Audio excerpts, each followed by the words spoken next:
Hi everyone, Aaron here for Zollotech, and today Apple released iOS 26.2 to the public.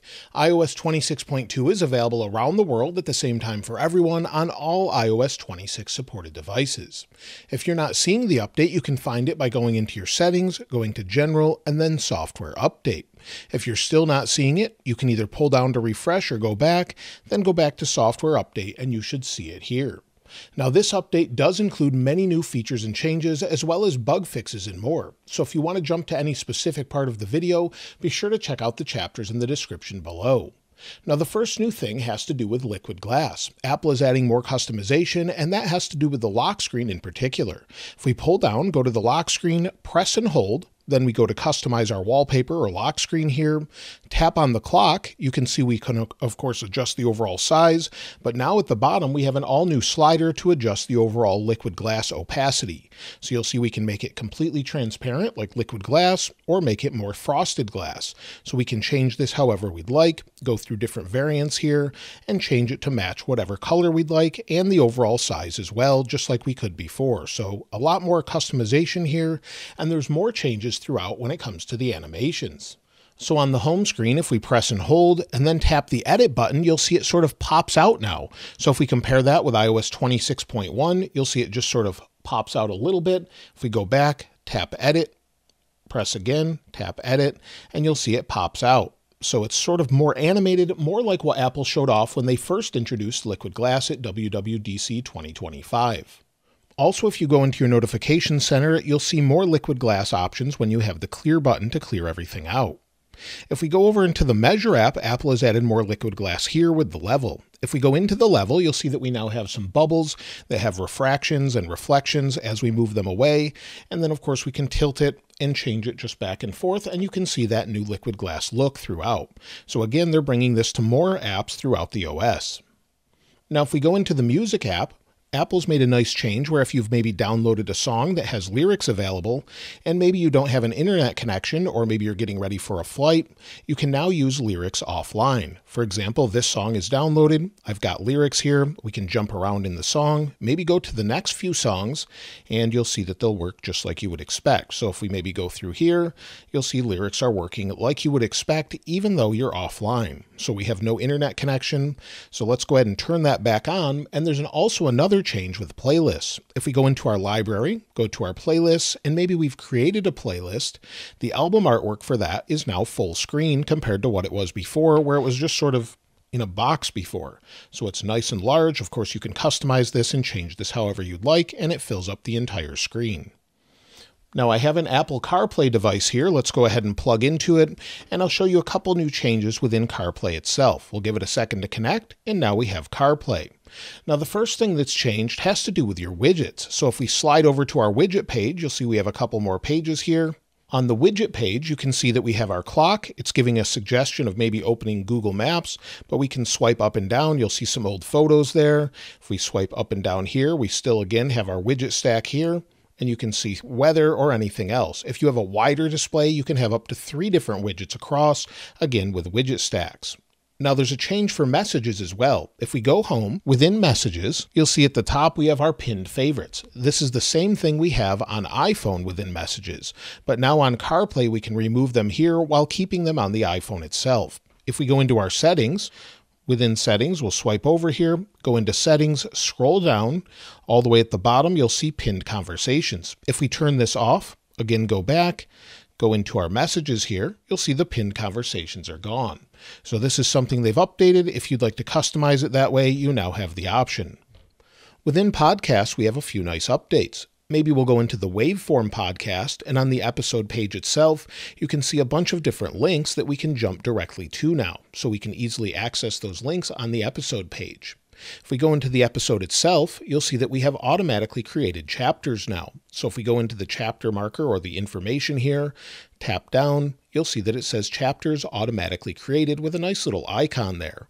And then it auto notates what the chapter would be about. and lets you jump right to that specific part of what you're listening to.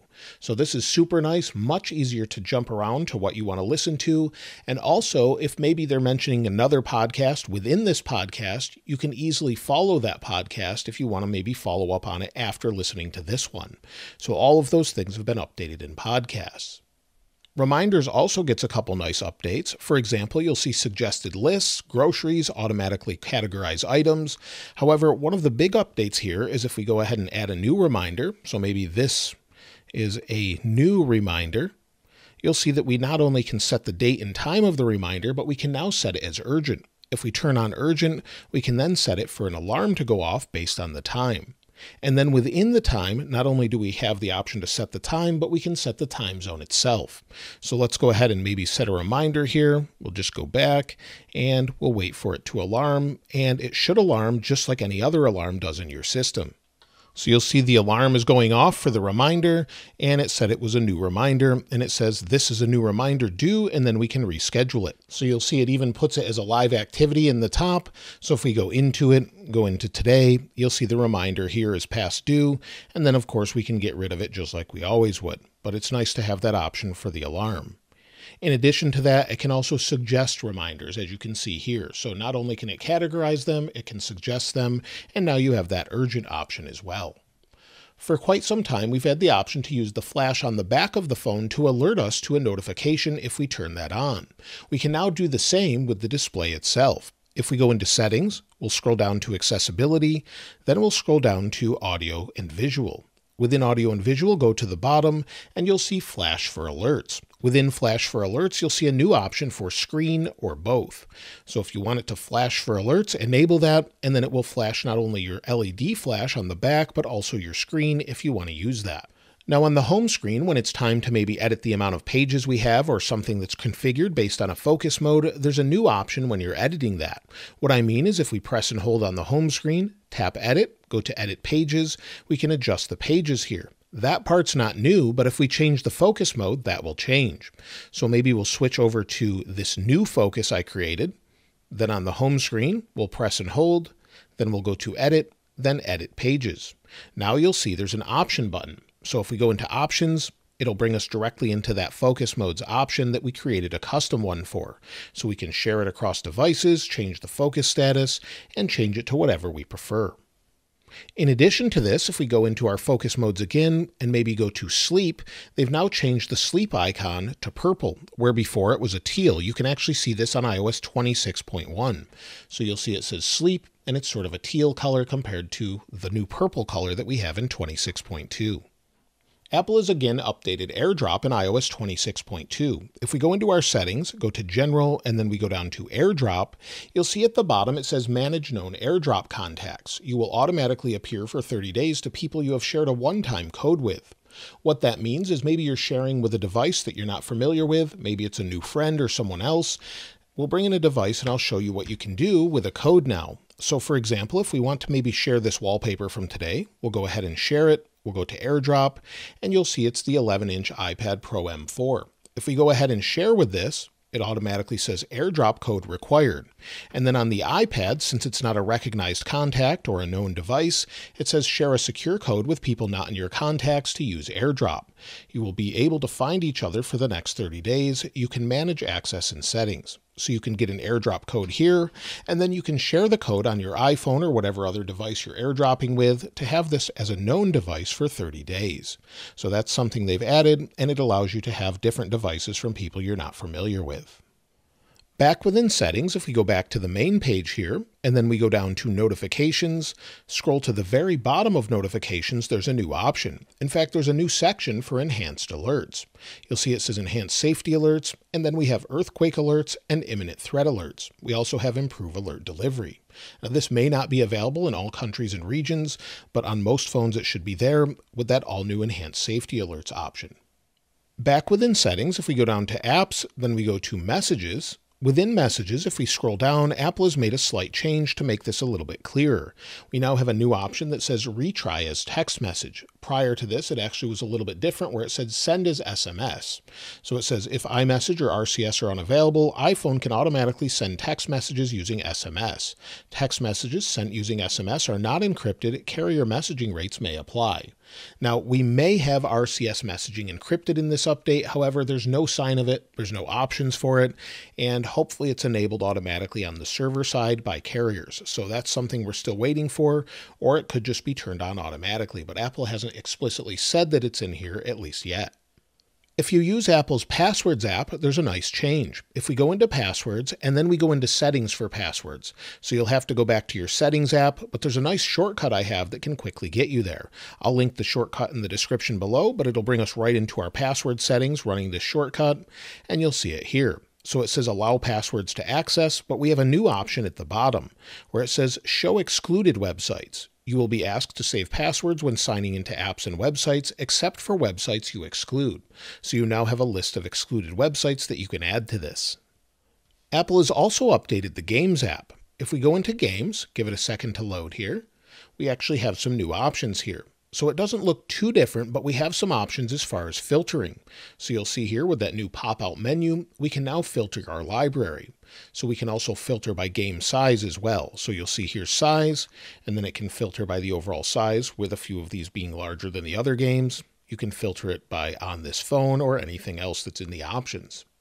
We also have new controller support, so there's additional controller support within games to make it easier to navigate the overall menus, and then you can track challenge scores now. So you have all of your different things such as Apple Arcade, events, achievements, and much more. If we go over a few pages and go into our Health app here, you can see Health with Sleep Score. Apple has updated the way they calculate the sleep score. For example, if we go into it, this says no data, but it actually was giving me a sleep score here just a moment ago. But based on data that we have, it's not filling everything out. However, they've changed the overall point scores for the actual scores themselves. So very low all the way up to very high has changed to be more accurate based on data that they've found based on sleep studies. So that's something that's just a slight change, so you can see all of the different changes there. Also, there's an update with Freeform. In fact, you can see it here where it says introducing tables in Freeform. Organize your content, attach objects, flexible layout, and style your tables. So if we go in here, you of course have attachments, and then you can add a table here. So now if you want to create tables within Freeform, you now have the option. Of course, you can fully resize it and use it just like you could use any table in Notes or other applications. Within the TV app, Apple has updated everything, so it now just says TV or Apple TV. It's no longer Apple TV Plus. This is more of a server-side change that they pushed, and it's available everywhere throughout the app now. You'll only see Apple TV, for example. If we go into the News app, there's a change here. You'll see at the top it says Sports, Puzzles, Business, and Food. So it's a slight redesign, or if you want to just jump to something specific, you can easily do that now. Now, with the previous update, we got more languages for live translation. However, live translation utilizing AirPods is now available in the EU. So if you want to use that, you can go into the Translate app here. So if we go over, go into Translate, and then you go to Live, you can now select the language and also utilize this in the European Union in most countries. So again, if it's not approved yet, Apple's still working on approval in your country, but it has been added to many more countries this time around. Third-party app stores should now be allowed soon within Japan with this update, so you should be able to sideload different applications just like you can in the European Union. In addition to this, though, Japan can now also change the side button to activate an alternate assistant instead of using Siri. Apple actually published a document about this for developers as well. So if we go into Safari, you'll see here it says launching your voice-based conversational app from the side button of iPhone. Again, it says let people in Japan configure the side button of iPhone to launch your voice-based conversational app. So you should be able to change this as long as the app allows it, so I'm sure we'll see more app updates. I would love to see them launch this everywhere in the world, though. Also, it seems iOS 26.2 may bring the launch of Apple Intelligence to China. So if you're seeing that already and you're in China, I'd love to hear from you in the comments below. Hopefully, if it's not already, it will be very, very soon. Now this time around, iPadOS 26.2 gets a major update when it comes to multitasking. They've actually brought something back. So for quite a while, we've been able to have split view, then they took it away with iPadOS 26. Now it's back if you change some of your settings. Go into your multitasking and gestures, and as long as you have windowed apps selected, or maybe Stage Manager selected, you can now use split view just like you could before. So if we bring in maybe Safari here, let go, you'll see we've got the slider. We can utilize this, and we can also bring something in and maybe use slide over with it as well. So for example, if maybe we want to bring this up, bring it over here, you'll see this little arrow pops out at the side, drag it in here, and now it's part of slide over. So we can slide this out of the way. We have split view back and forth. And then again, we could bring this over here, resize it. And then in addition to this, we could bring in another app as well. So maybe we'll bring this back, slide up. Again, it's a little bit tricky to get it to work properly. So again, slide up. We'll bring in Safari, drag it over here, let go, and it takes place of the other app. So it works just like you would expect, and it works fairly seamlessly. Now, again, it only works in those two modes. Unfortunately, it doesn't work in full screen apps. So that will change back to what it was before. Maybe they'll change this in the future. But again, you have slide over and all of the other options. And then, of course, you can access those if we go into our settings again. Again, they work in Stage Manager as well, but you can press and hold on the arrows in the upper left or the dots in the upper left and make something enter slide over. If we go back to the lock screen, you'll see that the clear button or the X is now in liquid glass, so we can clear that as well. And there's a nice change that matches everything else when we bring up the keyboard. So it's now rounded when we go into Spotlight Search on the lock screen or the home screen. So it's the proper keyboard, but again, it doesn't match throughout. When your phone intelligently detects a date or time within notes, messages, email, or text, you have a new option if you press and hold on it. For example, you'll see January 6th, 2026. If I press and hold, it opens up my calendar. And then also down here, we have a new option for invites. If we go into invites, you'll see it opens up the Invites app, and now we can create an event based on that specific time or date. So that's something new that's in 26.2. When it comes to bugs and bug fixes, well, if you're on 26.1, moving to 26.2, the ghosting issue with the control center has been fixed, so it no longer just sort of pops off the display and ghosts on the background. And also in addition to that, swiping between the widgets and the control center pages and different things like that have been smoothed out, especially on newer devices. However, the keyboard issues are not fixed, so there's mistyped text from time to time. For example, you'll see here, if we type this is a new note. I've mentioned this before, and this was found in different videos online, but sometimes when you're typing maybe the word hello, and maybe you type it properly, sometimes it could select a different letter or autocorrect it to something you wouldn't expect. So for example, in slow motion, if you maybe press the letter H, even though it's pressed, sometimes it could press the letter next to it. This seems to be a bug within the keyboard and something they haven't resolved yet. Even with autocorrect off, it still happens. Also, some people still seem to have issues with Apple CarPlay. Even though it's working fine for me on the device I showed you earlier, some people still have some issues with it. Also, the wallpaper bug is not fixed as well, so it's nice and saturated on the lock screen. It can desaturate on the home screen. We've seen that over and over, and it just doesn't seem to be fixed. Some people have even seen the reverse of this, where it's dim on the lock screen now, but vibrant on the home screen. So hopefully they fix this in a future update, but it's been quite some time. Now, there's also security updates. Now, it does take some time for Apple to update their security website, though. So you'll see Apple security releases, and you'll see all of the latest releases here. So there should be quite a few of them, and I'll link this in the description below so you can check it out. But sometimes it takes hours, even after they publish the update, for it to show up here and for them to update it. So again, if you're interested, I'll link it in the description. When it comes to overall releases, well, the next thing I would expect is iOS 26.3 Beta 1. Typically, that releases a day or so after the public release, so I would expect that, and we may have no other updates, whether that's public or beta updates, until the new year. Typically, Apple takes vacation for the holiday, and then they return the second or third week of January. So we could see iOS 26.3 Beta 2 maybe as soon as the 5th or 6th. However, if they follow what they did last year, we could see an iOS 26.2.1 if there's additional issues or security issues they need to patch. So we could see that week as well. Then the next thing that will be major will be iOS 26.4 and the Siri 2.0 update, which is expected sometime in March. So that's when we expect contextual Siri with a lot more information and a much better update as far as that goes. So again, that will be a few months out, but hopefully we see that with iOS 27 showing for the first time in June at WWDC 2026. So that's typically what we expect every single time. Now, if you're wondering if you should install iOS 26.2, well, it definitely seems like it fixes a lot of the issues people were having with iOS 26.1. So I would highly recommend it. And if you're on the betas, you can turn that off now unless you'd like to try out iOS 26.3 once it releases. But I would typically say stay on the public version if you want the most stability, and hopefully it stays stable for quite some time. But of course, we'll talk about those in weekend follow-up videos and see how it is after time. Now, as far as overall performance, so far it seems very smooth. They've smoothed out the bugs for sure, swiping between pages, the ghosting bug like I mentioned. Everything seems to be generally pretty fast overall. Going into the app library originally was a little bit slow. Everything is smooth when it comes to ProMotion, and the same is true on older devices for the most part. Occasionally some have seen some stutters throughout the betas though, so keep that in mind. When it comes to overall heat, let's go ahead and take a look with the thermal camera, as generally the first few days will be a bit warm, but then it will settle down and cool down a bit. Now the phone is currently running Geekbench, but you can see here we're at about 36.7 degrees Celsius at the hottest point, and the overall heat is dissipating nicely across the device with its new vapor chamber. When it comes to overall battery life, if I go to settings, battery, and then battery health, I have 100% capacity with 27 cycles.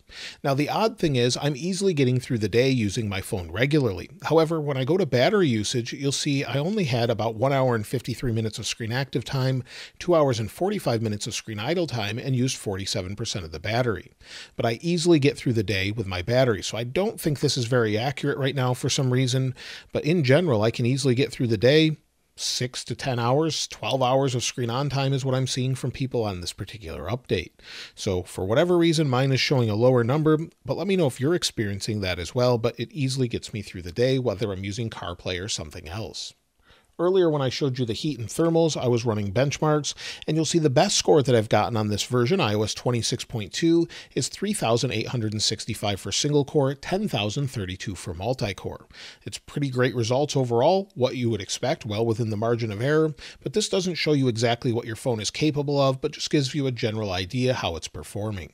So that's everything with iOS 26.2. Not a huge update compared to iOS 26.1, but some very nice features and refinements, of course, along with bug fixes and security updates.